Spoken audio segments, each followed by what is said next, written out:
বন্ধুরা, অ্যাসপারেন্ট ওডিসিতে আপনাদেরকে স্বাগত আরও একটি নতুন ভিডিওতে।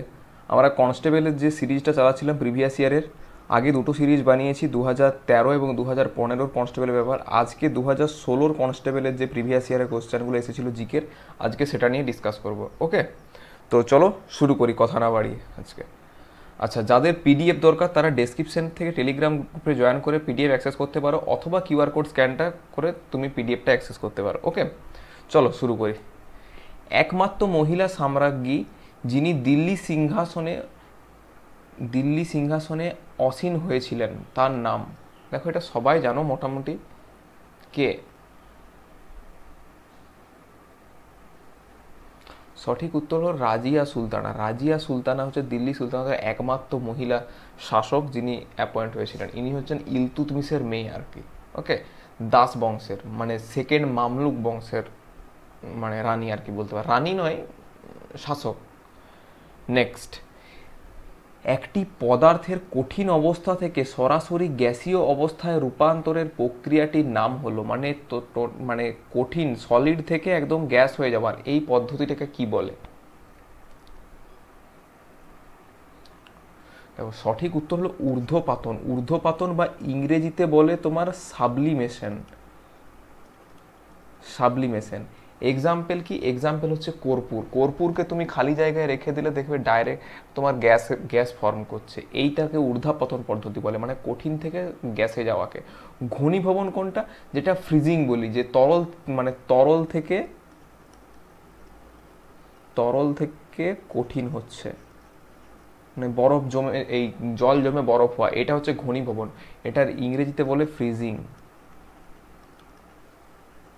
নেক্সট হচ্ছে বাষ্পীভবন। বাষ্পীভবন হচ্ছে তরল থেকে গ্যাস, তরল থেকে গ্যাস হওয়া, এটাকে তোমার বাষ্পীভবন বলে। ওকে, নেক্সট হচ্ছে অবক্ষেপণ। এটাকে ইংরেজিতে বলে ডিপোজিশন। এটা কি? এটা হচ্ছে তোমার গ্যাস থেকে কঠিন, গ্যাসীয় অবস্থা থেকে কঠিন। এগুলো ক্লাস 6-এর জিনিস, হ্যাঁ, অনেকে হয়তো ভুলে গেছো, আর একবার রিভাইজ হয়ে গেল। নেক্সট, পশ্চিমবঙ্গে পঞ্চায়েত ব্যবস্থার কটি স্তর আছে? কটি স্তর আছে পঞ্চায়েত ব্যবস্থার? এই কিছুদিন আগে, মানে আগের বছর পঞ্চায়েত ভোট গেল, আশা করছি জানা দরকার আর কি, বা সাধারণ যারা নর্মাল পড়াশোনা না করে তাদেরও এইটা জেনে রাখা দরকার আর কি, বা জানে আর কি আলটিমেটলি। সঠিক উত্তর হলো 3 স্তরীয় পঞ্চায়েত ব্যবস্থা। 3 স্তরীয় পঞ্চায়েত ব্যবস্থা কি? প্রথমে আছে তোমার জেলা স্তরে, তারপর হচ্ছে ব্লক লেভেলে,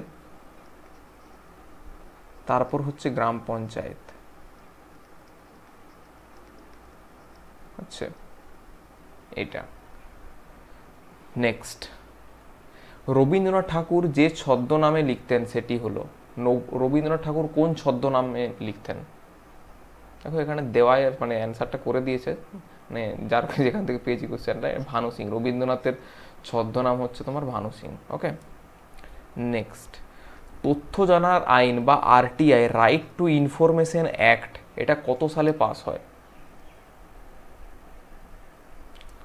সঠিক উত্তর হলো 2005 সালে। 2005 সালে তোমার আরটিআই অ্যাক্ট পাস হয়, এবং 2005 সালে পাস হয়, এবং 2005 সাল থেকে ইমপ্লিমেন্ট হয়ে যায় আর কি। বর্তমান দিনে আমরা কোনো কিছু সরকারের কাছ থেকে ইনফরমেশন জানতে হলে একটা নর্মাল একটা আরটিআই করে দিই, তাহলে আমরা ইনফরমেশন পেয়ে যাই আর কি কোনো পাবলিক অফিসের ব্যাপারে। ওকে, নেক্সট, এফআইআর এর পূর্ণাঙ্গ রূপ, এফআইআর এর ফুল ফর্ম কি? যে আমরা থানায় গিয়ে যে এফআইআর রিপোর্টটা করি তার ফুল ফর্মটা কি, মানে পুরো নামটা কি এফআইআর এর? সঠিক উত্তর হচ্ছে ফার্স্ট ইনফরমেশন রিপোর্ট। এফআইআর এর পুরো নাম হচ্ছে ফার্স্ট ইনফরমেশন রিপোর্ট। বোঝা গেল? নেক্সট, শের ই পাঞ্জাব নামে কে পরিচিত? কাকে শের ই পাঞ্জাব বলা হতো?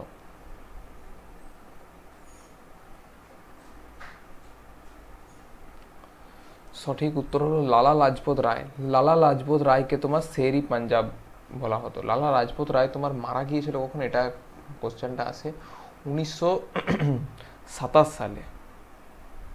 1927 সালে তিনি মারা গিয়েছিলেন, যখন ওই সাইমন গো ব্যাক স্লোগানটা, মানে আন্দোলনটা হচ্ছিল, সেই সময় লাঠিচার্জে ইনি মারা গিয়েছিলেন, লালা লাজপত রায়।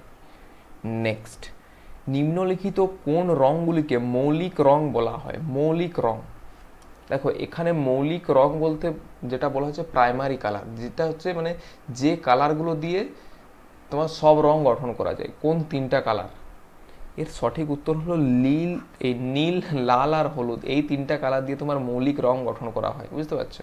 আরেকটা কি হয়, আরেকটা প্রাইমারি কালার যদি ফিজিক্সের টার্মে বলতে পারো, মানে ভিজিবল স্পেকট্রাম, ভিজিবল স্পেকট্রামে যে কালারগুলো আসে, তখন যদি অ্যান্সার করতে হয় তখন হবে লাল, নীল, সবুজ, এটা ফিজিক্সের টার্মে। আর নর্মাল কালারে বেসিক যদি বলতে হয় তখন লাল, নীল, হলুদ, এই তিনটা কালার দিয়ে তোমার সব কালার তৈরি করা যায় আর কি।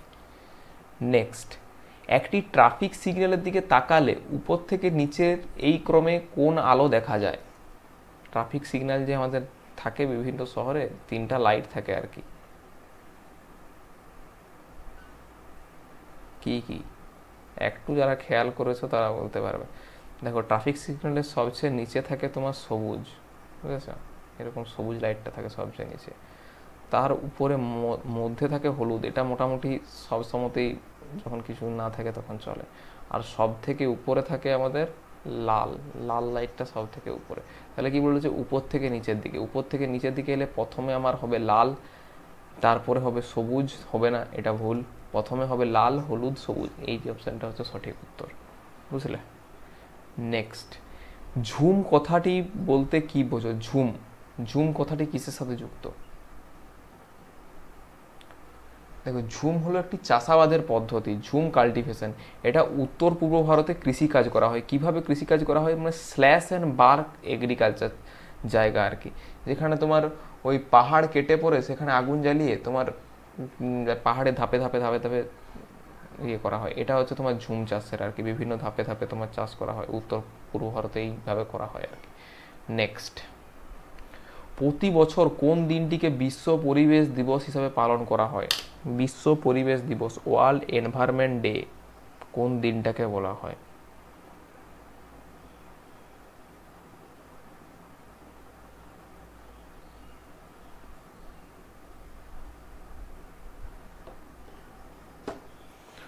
সঠিক উত্তর হলো 5ই জুন। 5ই জুন প্রতি বছর বিশ্ব পরিবেশ দিবস পালন করা হয়।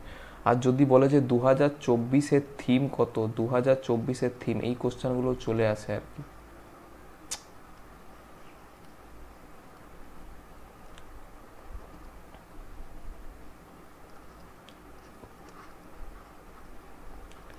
দু হাজার চব্বিশের থিম, এখানটা ইগনোর করবে আর কি, THEME, এর এ নয়, কাটি দাঁড়াও, থিম বানানটাই ভুল লিখে দিয়েছি।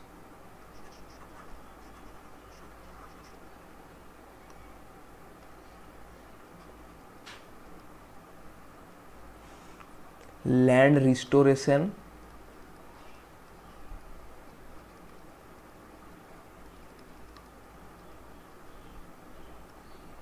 ডেজার্টিফিকেশন,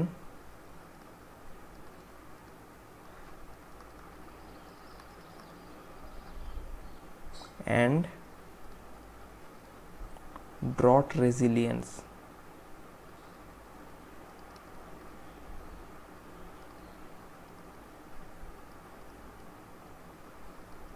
বুঝলে?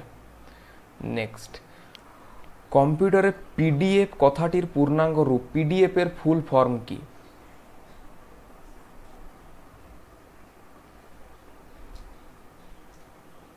সঠিক উত্তর হলো portable document format. Portable document format হচ্ছে পিডিএফ এর ফুল ফর্ম, বুঝলে? নেক্সট, নিচের কোনটি ভারতীয় সংসদের অধিবেশন নয়? কোনটি অধিবেশন নয়? যে বিভিন্ন সেশনগুলো হয় সংসদের, কোন অধিবেশনটা হয় না? সঠিক উত্তর হলো গ্রীষ্মকালীন অধিবেশন। গ্রীষ্মকালীন অধিবেশন বলে কোনো অধিবেশন হয় না। আমাদের ভারতের তিনটা অধিবেশন, মানে তিনটা সেশন হয় বছরের। একটা হচ্ছে তোমার উইন্টার সেশন, একটা হচ্ছে মনসুন সেশন, একটা বাজেট সেশন। এই তিনটা অধিবেশন ভারতে হয়। আরেকটা কথা মনে রাখবে যে দুটো সেশনের মধ্যে ম্যাক্সিমাম গ্যাপ কিন্তু তোমার 6 মাস হবে। 6 মাসের বেশি কিন্তু গ্যাপ হতে পারে না যে কোনো দুটো সেশনের মধ্যে। ওকে, নেক্সট, নিম্নলিখিত জেলাগুলিকে উত্তর থেকে দক্ষিণে সাজাও। উত্তর থেকে দক্ষিণে, উত্তর থেকে দক্ষিণে, উত্তর দক্ষিণ জানো তো? অনেক লোক আবার এটাও জানে না, মজা করছি না, অফলাইনে পড়ালে বুঝতে পারবে। North, south, east, West. এটা উত্তর দক্ষিণ, এটা পূর্ব পশ্চিম। সঠিক উত্তর দেখো, প্রথমে উত্তরে সব থেকে আমি অপশান দেখবো, সব থেকে উপরে আছে আমার বীরভূম। বীরভূম, বীরভূম হচ্ছে 3 নম্বর, হচ্ছে সবথেকে প্রথমে ভাগবে, এটা হচ্ছে আমার তাহলে বীরভূম 3-এ আছে, মানে 3-1-2, 3-1, তারপরে বর্ধমান, তারপরে সর্বশেষ হচ্ছে হাওড়া। হাওড়া দেখো সবগুলোতে আছে, আমার অপশান সি হচ্ছে সঠিক উত্তর। নেক্সট, যে গ্রন্থিটি মস্তিষ্কের সবচেয়ে কাছে অবস্থিত সেটি কোনটি? কোন গ্রন্থিটা মস্তিষ্কের সবচেয়ে কাছে অবস্থিত?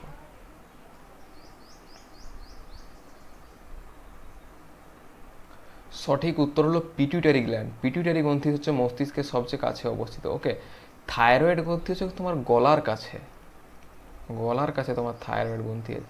অ্যাড্রিনালিন গ্রন্থি, অ্যাড্রিনালিন গ্রন্থি হচ্ছে তোমার কিডনিতে, কিডনির কাছে। আর অগ্নাশয়, প্যানক্রিয়াস, অগ্নাশয় তো নিজেই একটা গ্রন্থি আর কি, ওই লিভারের কাছাকাছি অঞ্চলে দেখা যায় প্যানক্রিয়াস।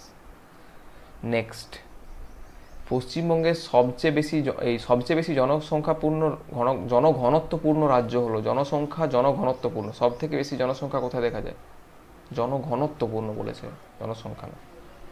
সঠিক উত্তর হলো বিহার। বিহারে সব থেকে বেশি জনসংখ্যা আছে, বুঝতে পারছো? সব থেকে বেশি জনসংখ্যা আছে বিহার, মানে জনঘনত্ব, মানে ডেন্সিটি ওয়াইজ, মানে একক জায়গাতে বেশি পরিমাণ লোক বসবাস করে। বিহার হচ্ছে প্রথম, আর দ্বিতীয় হচ্ছে আমাদের পশ্চিমবঙ্গ জনঘনত্বের পরিমাপে। এটা 2011-র আদমশুমারি অনুযায়ী। নেক্সট, দীপা কর্মকার অলিম্পিকে কোন খেলার সাথে অংশগ্রহণ করেছিলেন? এটা পুরনো ব্যাপার তো, 2016, তাই দীপা কর্মকারের নাম এসছে। বর্তমান দিনে এশিয়ান গেমসের যে অ্যাথলিটগুলো তাদের নামগুলো মনে রাখবে। সঠিক উত্তর হলো জিমনাস্টিক। জিমনাস্টিকে তোমার দীপা কর্মকার। আর ইনি তোমার কোথার থেকে, কোন রাজ্য থেকে? ত্রিপুরা রাজ্য থেকে দীপা কর্মকার। নেক্সট, ভারতবর্ষে টাকার যোগান কার নিয়ন্ত্রণে করা হয়? টাকার যোগান মানে মনিটারি পলিসি কে রেগুলেট করে? অনেকবার আমি আমার চ্যানেলে বলেছি এই কোশ্চেনটা। ভারতীয় রিজার্ভ ব্যাঙ্ক। রিজার্ভ ব্যাঙ্ক তোমার মনিটারি পলিসি ঠিক করে,